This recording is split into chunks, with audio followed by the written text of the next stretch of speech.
अच्छी ख्याति प्राप्त एक विदुषी विचारक हैं, सब लोग सुनते हैं। समाज के क्षेत्र में उन्होंने बड़ा सामाजिक कार्य किया। हमारे लखनऊ में आई थी पिछली बार और हमारे सभी दलों के राजनेताओं ने उनका बड़ा स्वागत किया, क्योंकि समाज के लिए उन्होंने बड़ा उल्लेखनीय कार्य किया है।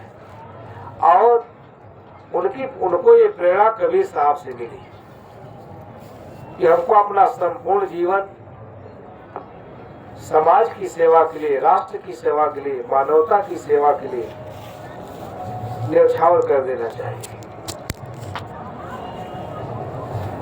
ये बड़ा हम सबके लिए अद्भुत विषय है, चिंत्य है, विचारणीय है।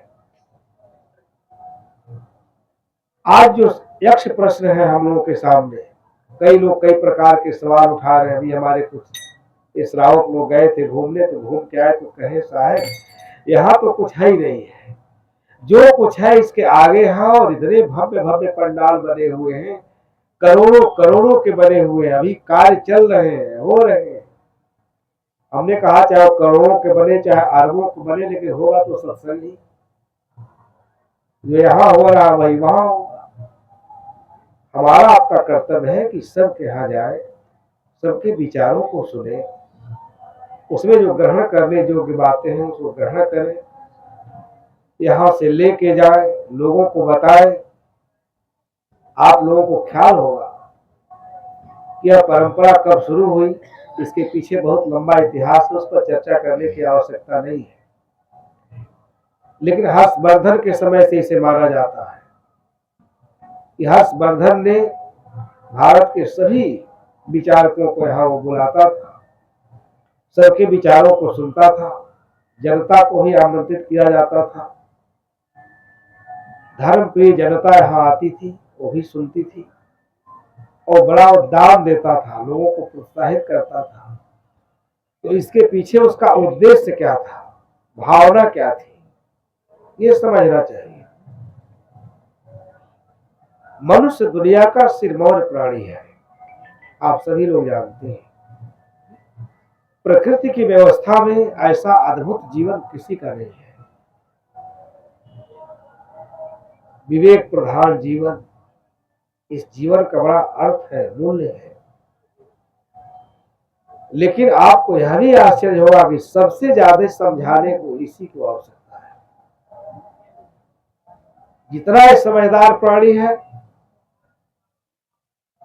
उसे अगर न समझाया जाए तो सबसे ज्यादा पाश्विक प्रवृत्ति मनुष्य में ही पाई जाती है। क्षण क्षण में अहंकार, दंभ, पद को लेकर, प्रतिष्ठा को लेकर, इसके अंदर जो चाहना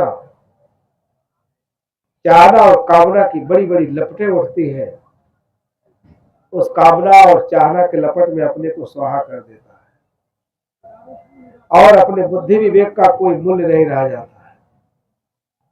इसलिए भारतीय चिंतन परंपरा में जितना ज्ञान का कथन किया गया है वो सब मनुष्य को समझाने के लिए किया गया है। भारतीय ऋषियों ने तो लिखा, विश्व विश्वमार्यम, पूरी मानवीय सभ्यता को सुसभ्य बनाओ, सुसंस्कृत बनाओ, उनका संदेश रहा है। और इस देश में कबीर साहब ने इस पर जितना कार्य किया है शायद किसी ने नहीं किया। दुनिया के लोग जब उनका दर्शन पढ़ते हैं, उनका चिंतन पढ़ते हैं, समझने का प्रयास करते हैं तो आह्लादित हो उठते हैं। जब उनके जीवन के बारे में बताया जाता है, कहाँ पालन पोषण हुआ था, बिल्कुल उपेक्षित परिवार में, भारतीय समाज में उसकी कोई स्थिति नहीं थी। लेकिन आज जब लोग कहते हैं तो बड़ा शर्म भी लगती है, आश्चर्य भी होता है कि हम भी ऊंचे कुल में पैदा हुए होते, ब्राह्मण कुल में, हम भी वेद शास्त्र पढ़े होते तो हम हीन भावना से ग्रसित नहीं होते। तो गुरु कबीर साहब ने सबको झुठला दिया।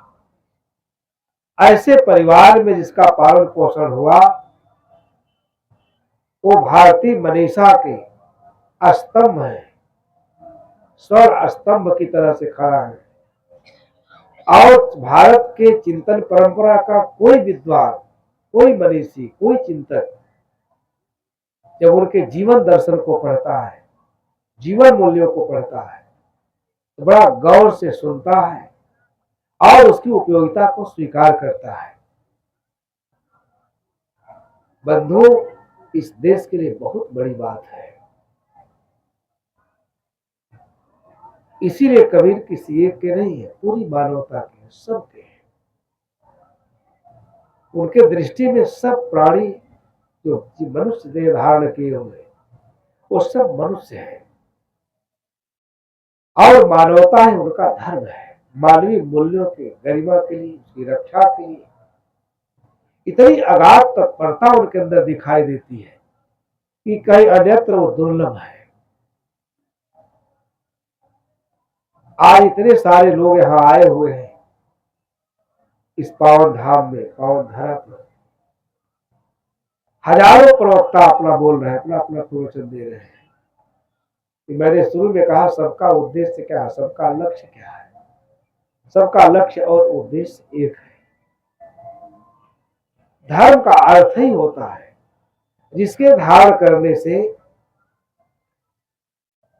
हमारा ज्ञान, विवेक, बुद्धि इतना प्रखर हो जाए, इतना निर्मल हो जाए, इतना तीक्ष्ण हो जाए कि हम विवेक के मार्ग पर अप्रतिहत होकर चलने लगे। हम हजारों शास्त्रों का अध्ययन करने के बाद भी सत्य और असत की सही समीक्षा नहीं करते। इतने मताग्रही हैं।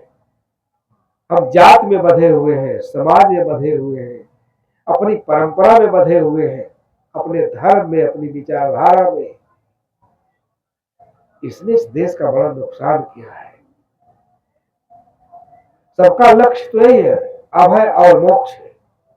सभी धर्मों का लक्ष्य है, परंतु इसकी प्राप्ति इतना सहज नहीं, इतना आसान नहीं है।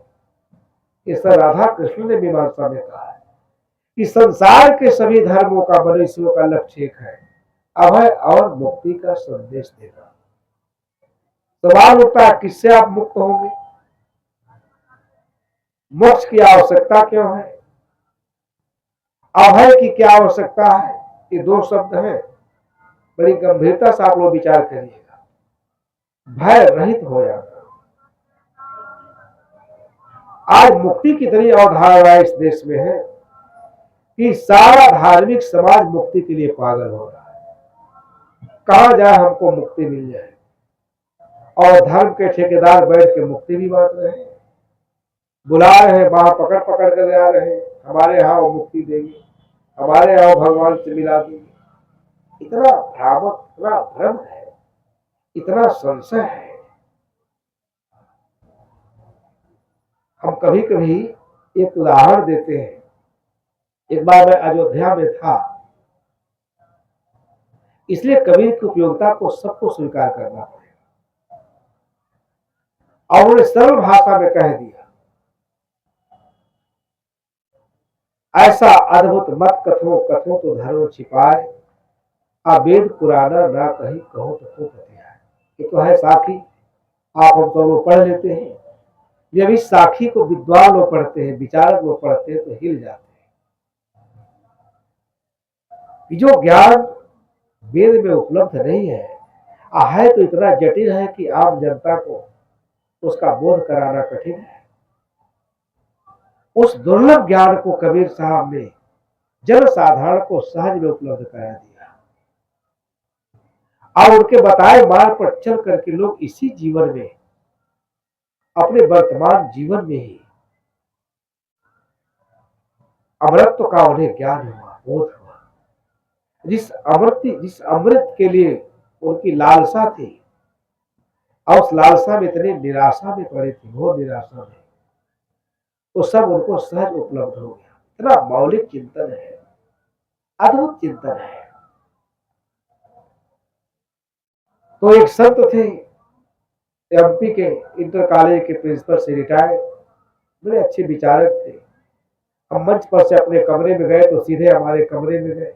एक किताब लिखे थे कि ईश्वर मिल जाएगा तो क्या करोगे। तो कहे साहब इस पर आपका क्या कहना है। हमने कहा भाई हम तो अभी पढ़े भी नहीं आपका किताब, आए आप एक ऐसा खुजली पैदा कर दिए लिख के, सारा संसार ईश्वर के लिए लालायित है, आए आप कह रहे कि ईश्वर मिल जाएगा तो क्या करोगे, लोग बड़ा दुविधा में पड़ जाएंगे। बड़ा अद्भुत प्रसन्न था। हमारे पास बैठे चर्चा होने लगी तो एक संस्मरण सुनाए हमको, कहे कि हमारा एक पढ़ाया चेला एसडीएम हो गया था। कबीर के दर्शन की उपयोगिता क्या है इसके माध्यम से मैं आपको बताना चाहूंगा। तो एसडीएम हो गया था, संजोग से वहां मेरा कार्यक्रम लगा। एमपी की ही घटना है, किसी बड़े इंदौर की बात है। तो चारों तरफ मेरे पोस्टर बैनर लगे थे, पहले से ही लब्ध प्रतिष्ठित विद्वान थे वो। कई बार मध्य प्रदेश सरकार की तरफ से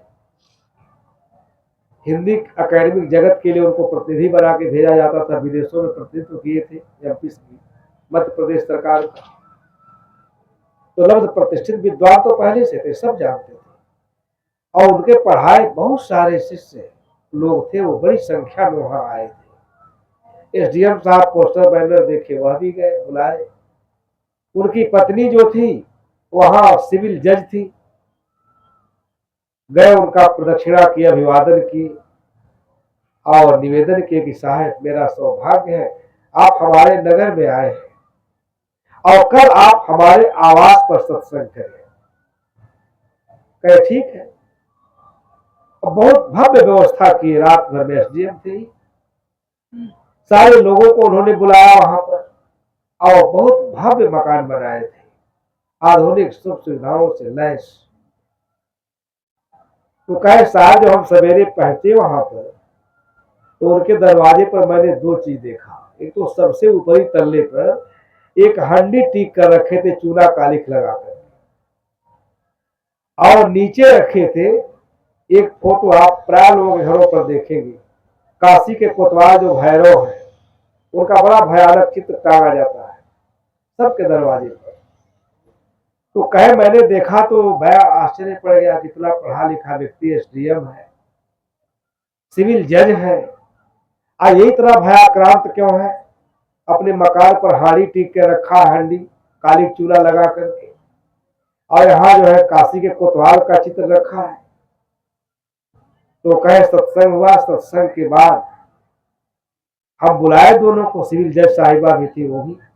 हमने पूछा कि आप अपने मकान के अंतिम तल पर, छत पर एक चूना और कालिक पोत के हंडी रखे, इसका क्या मतलब है। एसडीएम ने साहब ने कहा करे साहब पूछिए मत। जब मैं इसका गृह प्रवेश कराया तो कई तांत्रिक आए थे, ज्योतिषी आए थे, कई विद्वान ब्राह्मण आए थे। उन लोगों ने कहा कि आपकी मकान इतनी सुंदर है, इतना भव्य है, इतना दिव्य है, इतना अलौकिक है, इस पर जल्दी हाड़ी और कालिक चूना लगा के रखिए, नहीं तो इस मकान को नजर लग जाएगी, मकान गल जाएगी।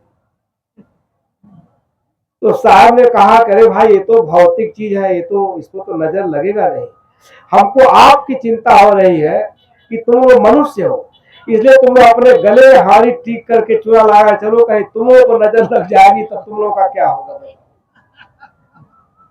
मकान को क्या नजर लगेगा।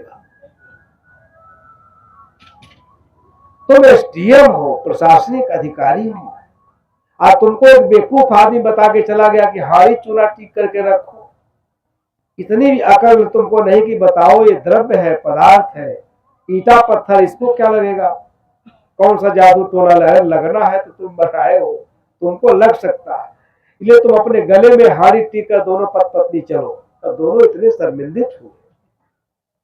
कह समाज की यही दशा है, चारों तरफ प्रवचन हो रहा है, लेकिन अज्ञान, अविद्या, भ्रम, संशय, इस सारा संसार को जकड़ा हुआ है। और धर्म के क्षेत्र में तो इतना पाखंड है, इसको देख करके सुन करके शर्म आती है। कबीर साहब का जो लक्ष्य था वो जहां कहीं बोलते हैं, भ्रम, अंधविश्वास, संशय, अविद्या, अज्ञान जो मनुष्य का सबसे बड़ा शत्रु है, जिससे वो निरंतर युद्ध कर रहा है, परंतु स्वयं हार जाता, उसे हरा नहीं पाता है। और आज इसी की आवश्यकता है। इसीलिए कबीर को पढ़ करके अगर अज्ञान को आपने पराभूत नहीं किया, संशय नहीं मिटा, भ्रम नहीं मिटा, अविद्याजन संस्कारों का विनाश नहीं हुआ, तो शायद पूरा वेदांत दर्शन पढ़ जाइए। वेदांत के लोग अच्छी अच्छी बात कहते कहते ईश्वर सब जगह परिव्याप्त है, सब जगह ईश्वर का दर्शन करो, सब कहते कहते कहते नहीं, वो अनिर्वचनीय सत्ता है, सारा जगत उसी से नियंत्रित होता है, उसके इच्छा के बिना, उसके कृपा के बिना आप कुछ नहीं हो सकते। ये आपको बिल्कुल बलहीन बना देते हैं, आपके बुद्धि विवेक को नष्ट कर देते हैं, तहस नहस कर देते हैं। कबीर के दर्शन में, कबीर के चिंतन में वह अपराजेय सामर्थ्य है, शक्ति है, ऊर्जा है। उसे ठीक से समझा जाए तो केवल एक व्यक्ति का विकास नहीं होगा, केवल एक व्यक्ति आत्मिक रूप से, बौद्धिक रूप से सक्षम नहीं होगा, बल्कि वो अपने पूरे समाज को, अपनी पूरी व्यवस्था को, अपनी पूरी परंपरा को, हम लोग को आश्चर्य होता है ये सारे धर्म के उपदेश कर रहे हैं कि आज समाज में इतना समाज को लकवा मार दिया है। किसी को सब पर भरोसा है, ईश्वर पर भरोसा है, परमात्मा पर भरोसा है, यज्ञ पर भरोसा है, उपवास पर भरोसा है, व्रत दान पर भरोसा है, ये उसे स्वयं पर भरोसा नहीं है। कबीर साहब ने मध्यकाल में आकर व्यक्ति की गरिमा सुनिश्चित की, व्यक्ति के मूल्य का निर्धारण किया और व्यक्ति के आत्मिक शक्ति को, उसके आत्मा को इतना मूल्य प्रदान किया। इस सहज समझा जा सकता है जो संसार के सारी सभ्यता का आधारशिला है। आत्मा नहीं है, क्या है वहां पर बताइए? आत्मा है, सचेतन प्राणी है, लेकिन वो सचेतन प्राणी होते हुए सचेता अवस्था में नहीं है। सब जगह छोटे छोटे हम लोग ऐसे ऐसे प्रकरण देखे हैं कि पढ़े लिखे लोग है सोखा कहा जाते हैं ओझाई करवाने की। बताइए क्या देगा वो?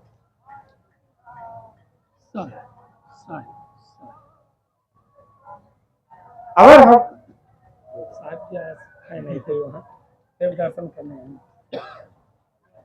अगर हम लोग, मैं बात इसलिए कह रहा हूं, अगर हम लोग पंडाल लगाए हैं यहाँ, तो हम ये ना सोचे कि हमारे पंडाल में 2 लोग हैं कि 4 लोग हैं कि 1 लोग हैं कि हम अकेले हैं। हमारा चिंतन सही दिशा में प्रवाहित होना चाहिए। अभी मैं नई कला में जब धर्म के बारे में बोला तो वहां कई लोग हमारे कमरे में आ गए, कहे साहब आपने कौन सा धर्म लेके चले आया? हमने कहा धर्म वह है, धर्म उसे कहते हैं जो धर्म का जन्म आपके अंदर से होता है, आपके रक्त से उसका निर्माण होता है, सिंचित होता है और आपके स्वरूप की चरम पूर्ति करता है। उसमें एक ऐसा आनंद है कि आदमी अपने जीवन को संसार की सेवा के लिए प्रवाहित कर देता है। लोग आश्चर्य पड़ गए। आज इसकी आवश्यकता इसलिए है, कबीर विचार मंच पर आप सब लोग बैठे हैं, सब मनीषी है, सब चिंतक हैं। सबसे मेरा आग्रह है कि कबीर साहब का ज्ञान मानवता का, मानवीय मूल्यों का संवाहक है, रक्षक है। आज उस ज्ञान को सही परिप्रेक्ष्य में जनता के बीच में सुनाए, निरंतरता से सुनाए, चाहे किसी समाज के लोग हों। हमको अपने दर्शन को, अपने चिंतन को, क्योंकि कबीर साहब के दर्शन का बहुत बड़ा मूल्य है। अगर उसको इस देश की जनता, वैसे करोड़ों लोग बड़े धैर्य से सुन रहे हैं, लेकिन सब लोग अगर केवल सुने न, उसको उपयोगिता को स्वीकार कर लें, तो हम भारत राष्ट्र को एक सुंदर राष्ट्र बना सकते हैं। आज कितनी बुराइयों से हम लड़ रहे हैं, समझ में नहीं आ रही। जात की बीमारी वैसे ही इस देश में है, छुआछूत की बीमारी वैसे ही है। हम पढ़ लिख करके हजारों यूनिवर्सिटी कॉलेज बना लिए, लाखों करोड़ों हम लोगों ने इंजीनियर डॉक्टर पैदा कर लिया, जो विदेशों में हमारा नाम गर्व से ऊंचा कर रहे हैं। लेकिन आज हम एक ऐसे बीमारी का शिकार हैं कि चारों तरफ द्वेष, घृणा, ईर्ष्या, वैमनस्य। ये कहना आसान है, वसुधैव कुटुंबकम, वसुधैव कुटुंबकम की अगर किसी ने परिकल्पना इस देश में की और उसको साकार करने के लिए अथक प्रयास किया, तो कबीर साहब हैं और किसी ने नहीं किया इस देश के अंदर। आप इसे पढ़ करके, जान करके समझ सकते हैं। आज इसीलिए उसकी उपयोगिता है। मास्टर साहब बताने लगे प्रिंसिपल साहब कि साहब मैं हैरान हूं कि सबको समझाया जा सकता है। अभी परसों में बैठा था तो प्रदीप जी ने कहा साहब कि मुंशी प्रेमचंद जी ने एक जगह लिखा है कि इस देश का पढ़ा लिखा व्यक्ति कभी धार्मिक नहीं हो सकता। हमसे उससे प्रतिवाद हो गया। हमने कहा इस देश का पढ़ा लिखा व्यक्ति सबसे अधिक धार्मिक है, सबसे अधिक अंधविश्वासी है, सबसे अधिक अज्ञानी है, सबसे अधिक अविद्याजन संस्कारों में फलता फूलता है, क्योंकि वो अपने स्वयं विवेक को प्रखर नहीं कर पाता। और उसके विवेक को प्रखर करने के लिए भारतीय धर्मों में कहीं कोई व्यवस्था नहीं है। भारत के सभी धर्मों ने मनुष्य के विवेक को पंगु किया, उसके बौद्धिक क्षमता को, उसके अंदर जो प्रकृति प्रदत्त एनर्जी है, क्षमता है, उसका सही रूप में उसे विकास नहीं होने दिया, जगह जगह अवरोध खड़ा किया।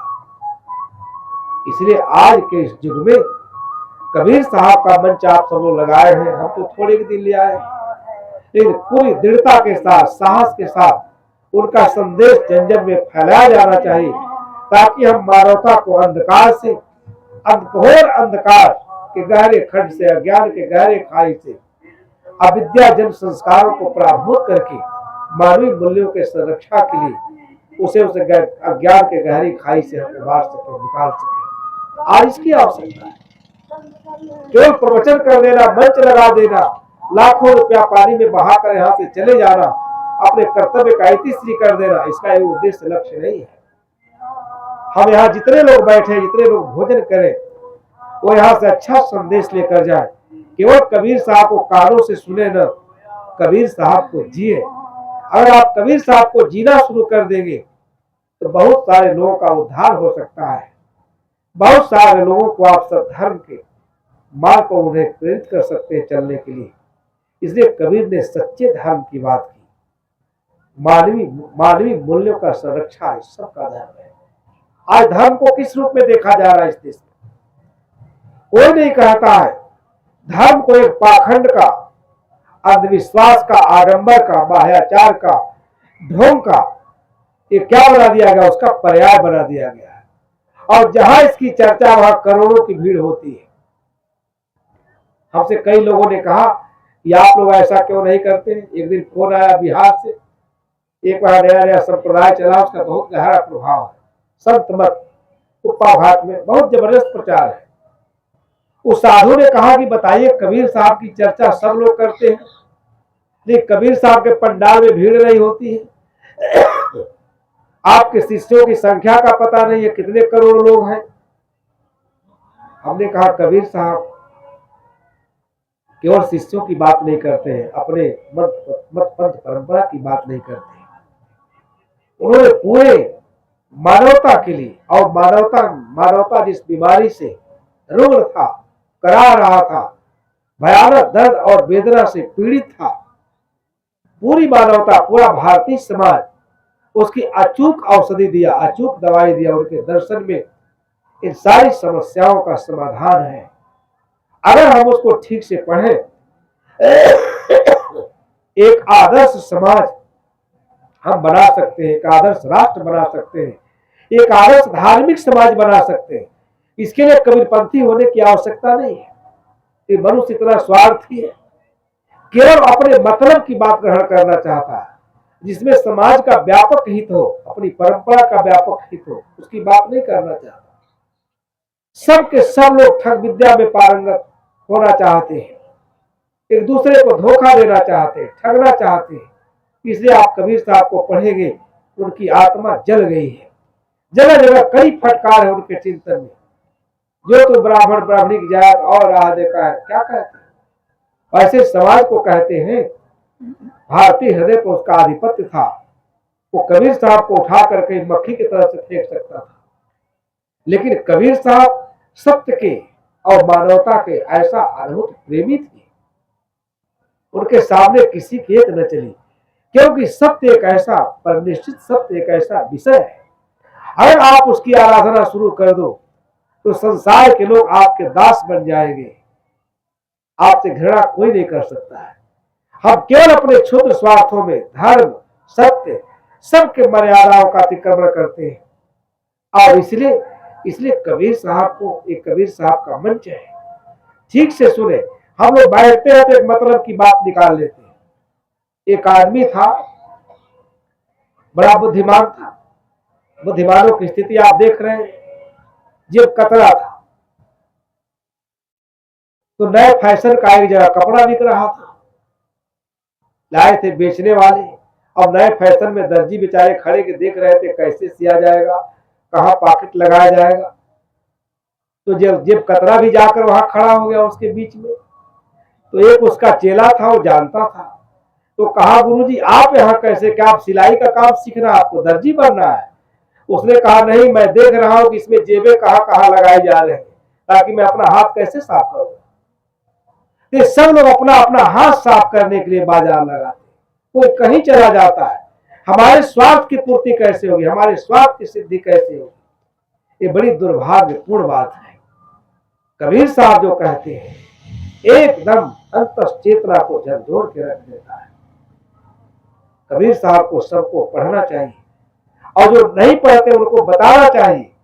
हम और साहब जी राजिम कुंभ में थे। एक दिन वहां बहुत बड़ा मंच, ऐसे ही कुंभ लगता है छत्तीसगढ़ गवर्नमेंट के देख रेख में, सानिध्य में सब खर्च उठाती है। तो एक मंच जो शंकराचार्य का है वो सबको उपलब्ध कराया जाता। एक दिन कबीर पंथियों को उपलब्ध कराया गया। शंकराचार्य के सारे प्रतिनिधि वहां आए। मन में लोग पहले इतना घृणा पाल लेते हैं, अरे कबीर जुलाहा, ये दृष्टिकोण इतना पतन की तरफ ले जाता है। अरे कबीर साहब मुसलमान से ही पैदा हुए हो तो क्या हाल है, आखिर मनुष्य ही तो थे। ऐसा तो नहीं था चार कान आंख लेके चले आए थे, सुन्नत करा के चले आए थे, ऐसा तो नहीं था। मनुष्य के रूप में आए थे। उनके जीवन का मूल्य, उनके जीवन दर्शन का मूल्य क्या है? सब लोग आए, सभा खत्म हो गई तो सारे लोग पहुंचे वहां पर। तो एक छत्तीसगढ़ का साधु था, वो अक्सर संचालन करता रहता है। रवि का नाम है, श्री गुलशन साहब जानते हो। तो रविकर ने कहा, नहीं साहब सभा समाप्त हो गई, लेकिन सब लोग कबीर साहब को सुनने के लिए आए। तो हमने कहा मुख्य अतिथि बोल चुके, हम लोग क्या बोलेंगे? तो साहब जी कह रहे, नहीं आप भी बोलिए प्रेम साहब, हम भी बोलेंगे, इन्हीं को तो बताना जरूरी है कबीर कौन थे। साहब जी का प्रवचन बड़ा मार्मिक होता, आप लोग सुने। अगर हम अपनी बात रखे वहां कि कबीर इस देश के लिए कितने उपयोगी हैं, उनकी उपयोगिता क्या है, तो सब दंग रह गए। हमने कहा सबको कबीर को पढ़ना चाहिए, चाहे वो वेदांती है, अद्वैत सिद्धांत के मानने वाले हो, किसी सिद्धांत के मानने वाले हो, उनको कबीर का दर्शन पढ़ना चाहिए। वो मुसलमानों के बारे में बहुत कम जानते हैं, लेकिन सारी हिंदू, जितनी हिंदू विचारणा है, इसका इतना सूक्ष्म मीमांसा करते हैं कि सब लोग हिल जाते हैं। वो किसी एक के लिए नहीं कहते, कबीर साहब क्या कहते। और सब जब सुने मेरी बात को, मैंने आग्रह किया कि आप एक बार पढ़िए, तो उनका 12वां पद ही पढ़ लीजिए। समझ संतो मते मात जनरंगी पियत पियाला प्रेम सुधारत मतवारे सत्संगी, कि मुसलमान मौलवी फकीर पीर का नाम उसमें आया है। सारे लेकर नवनाथों सिद्धों से लेकर के पूरी परंपरा के उच्च कोट के मनीषियों ऋषियों का जो जीवन धारा है, चिंतन है, उसका समीक्षा करते हैं कबीर साहब। वहां किसी मुसलमान का नाम नहीं है। आप उनके चिंतन को पढ़िए, अभिभूत हो जाएंगे।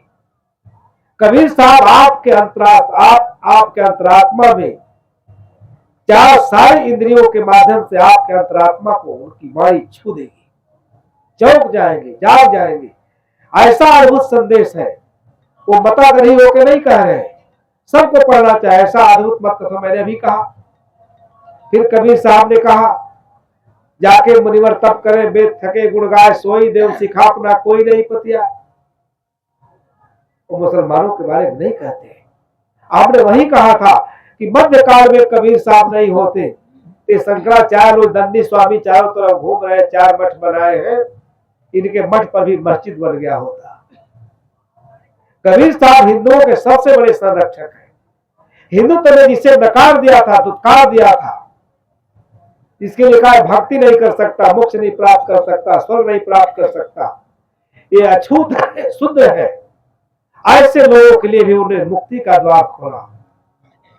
उनका सदा से त्रस्त मानवता का आंसू पीछा पोछा, उसे मधुर सांत्वना दिया, उसका बाह पकड़ करके सद्धर्म का ऐसा अमृत पिलाया इसी देश में कि उसके लिए वो जो है उसे लगा कि हमारा भी कोई है।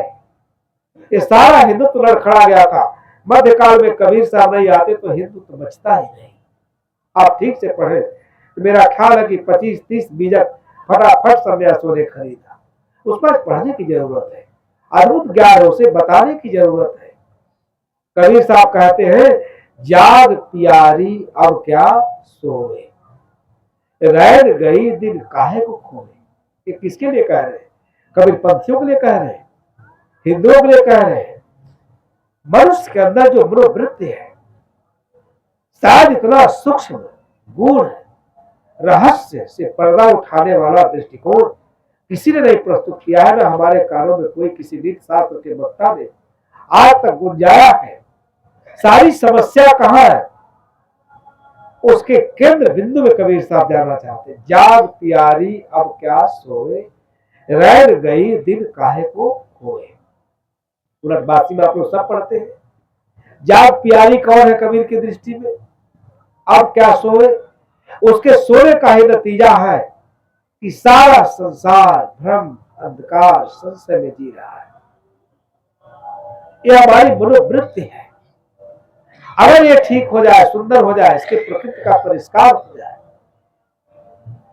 ये इंद्रिय गम्य पदार्थों के खोखलेपन का ज्ञान हो जाए, उसमें अनादिकाल से जो सोई हुई हमारी मनोवृत्ति और शोक मोह वेदना से पीड़ित है, करा रही है, उपनिषद के ऋषि कहे उनका कहने का ढंग अपना था। कबीर साहब कहते हैं उसका कहने का ढंग अद्भुत है। जाग प्यारी, वो झकझोर देते हैं कि आज ये मनुष्य जीवन में आकर के अगर हमने अपने मानसिक स्थिति को सुदृढ़ नहीं किया, अपने मन की वृत्ति को, हृदय सरोवर में उठने वाली जो वृत्ति है, जिसके पीछे अनादिकाल से दौड़ते दौड़ते हम क्या हो गए, पागल हो गए। अब क्या सोए? अगर आज यहां सो गई, मनुष्य जीवन में सो गई, जहां विवेक की अपार संभावनाएं, ज्ञान की अपार संभावनाएं रह गई। रात में तो तुमने सोने में बिता ही दिया, लेकिन दिन भी माया मोह के प्रगाढ़ निद्रा में सो करके तुम अपने को तहस नहस कर रही है। व्यापक परिदृश्य में कह रहे हैं कबीर साहब, मनोवृत्ति मुसलमान के अंदर भी है, हिंदू के अंदर भी है। अगर वह मनोवृत्ति को हर आदमी समझ ले, एक धर्म के और वैज्ञानिक मान्यताओं को, कुहासों को चीर करके बोध के पार जाने के लिए कबीर साहब, सदगुरु कबीर साहब ऐसा संदेश सुना रहे हैं। अब का सोए, रह गई दिन का खोए। ये दिन, ये माया मोह के प्रगाढ़ निद्रा में सो करके तुम क्यों नष्ट कर रहे हो? जिन जागा तिन बारिक पाया, तय बैरी सब सोए गवाया। इतना उनका अद्भुत कहने का ढंग है, विलक्षण है, अद्भुत है, अनिर्वचनीय है। ऐसा तो कोई कहा ही नहीं। जिन जागा तिन बारिक पाया, तय बैरी सब सोए गवाया। जो जगह इस माया मोह के प्रगाढ़ निद्रा से शाश्वत जीवन की खोज की, शाश्वत जीवन के रहस्य की खोज की, और उसका साधन यही सत्संग है, सत्य गुरुजन है।